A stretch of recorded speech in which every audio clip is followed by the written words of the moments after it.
Oh man. Okay, I want to show you guys my experience with the Weathervane mic technique. And I've seen some videos of people trying to show how they do it. And, oh man. Well, the first thing I notice is that they're always doing it on a drum set that's a 4-piece. And it doesn't have an extra crash. And, you know, it's, I don't know. Anyway. And they've got their ride like over here. And like, this is a normal setup. So there's a lot of mental things that go on. The weird part is, like, if you look at it this way, if we look at my 421, I'm using that. A lot of them are using ribbon mics. I don't have a ribbon mic, so I'm using a 421.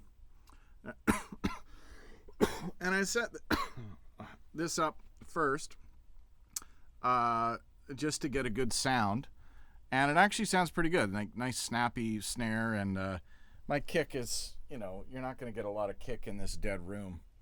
But putting a room simulator on it, actually, it makes it sound pretty good. But if you look at it, you can sort of see this is like the left and that's the right. And so we're splitting the kit up into like an angle that rather that's like this, you know, left and right. Like if we look at it this way, it looks stupid. But if we look at it this way, it makes more sense because this is sort of the angle. We've got a left and right. It depends on how far to one side or the other things get skewed. We'll see. I just spent, you know, a long time setting up these damn mics, and I'll show you why. I don't even know what it's going to sound like. I'm hoping it sounds really good. So anyway, the idea is to take this mic here, your mono mic, which a lot of guys are using a ribbon. I'm using a 421, and put it in line with your bass drum and your snare drum. So you're cutting your kit in half diagonally. And you get a solid, you know, centered kind of thing.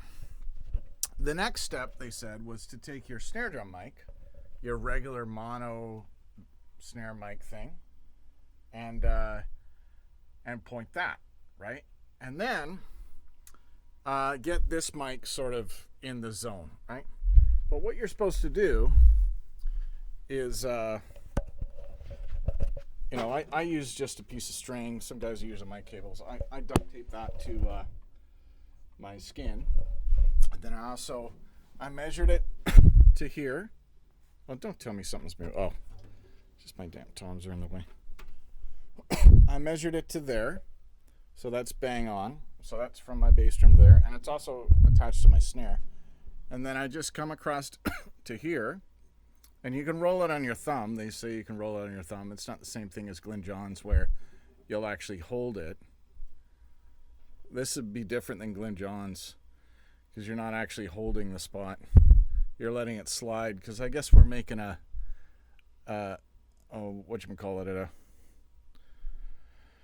triangle of doom.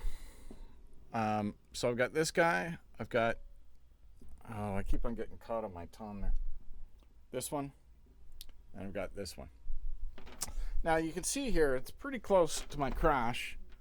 I think I'm going to be okay. I don't think I'm going to hit this mic, but psychologically you're like, I don't want to be too close, but I think I'll be all right. I'm usually hitting like that kind of thing. Right? So I don't know. We'll see what happens. I have a low ceiling, so this is what I'm going to be stuck with. This becomes a problem. There we go. So that's the thing you got to do. You got to do these three, right? And then this is where the real problem comes. Is you have to. Where's my little piece of string? My single string. You have to measure. Oh, here's my single string.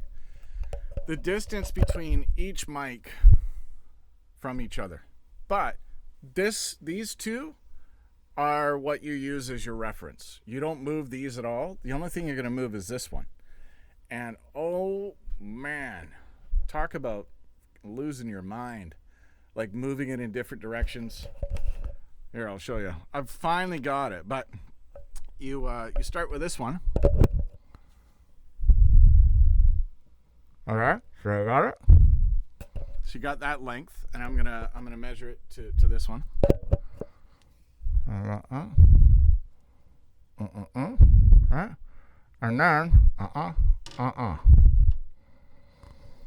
and that took me forever because I would get these three perfect, and then you also have to measure these three. And so now, if their technique is cool and works really well, and you can also see, like here, you can see that the kit is split into three. Like there's your middle, here's your right, and your left. So we'll see how it goes. But oh my God. Anyway, so I just want to show you some different angles because I'm looking at photos and I can't understand anything. It took me forever. If you want a wider sound, you make that mono higher. This is it for me. I might be able to get a couple inches more, or use another mic that I can get a couple inches. And then these two will be wider. If you want a smaller sound, you can go lower, and then these two will be lower. But you know, at what point in time are you going to be smacking mics when you're playing? Like some, you know. And then whenever I look at the photo of what these guys are doing, there's no crash cymbal, there's no, second tom. Everything's like super tight. So it works for them. It's super easy, right? But for me, this was so hard. Anyway, so I'll give you some angles. So you can see that mic is coming straight in line with my snare. I could have maybe had it over a little bit more, or maybe in a little bit more. Like, it's one of those things. And then when you're actually looking at it this way, this mic looks like it's completely in line with it. But if I move like this, the angle changes, right? And it's very similar to sometimes you'll see guys set up overheads like over the kit this way. It's sort of like that, but you got a mono in front. So I'll just show you like that. And I'm sure that depending on your mic stands and your ability, you can change your angles. Like, looking at it from here, it looks retarded. I don't know. Like, if I look at it from this angle, it like in line with my snare that way, it doesn't look right. But if I change the angle like this, it does. So it's truly a mind melding mystery. So this is how it worked out for me. I'm gonna listen to it. Might sound like garbage. I might have screwed it up, but I'm just trying to go from their instructions, of people using the Weathervane method. I went directly above my snare, and went from there. And I'm also trying to get it at a height that I'm not going to be smoking my mic stands, right? Some people put everything like super low, which is cool, but I don't know. This is a good starting point. And oh, what a pain in the ass to get it like this far. Like, to get this string to be the same and to get this string to be the same, ugh. You get to know whether or not you have any spatial acuity action going on. Anyway, there you go. Hopefully that helps.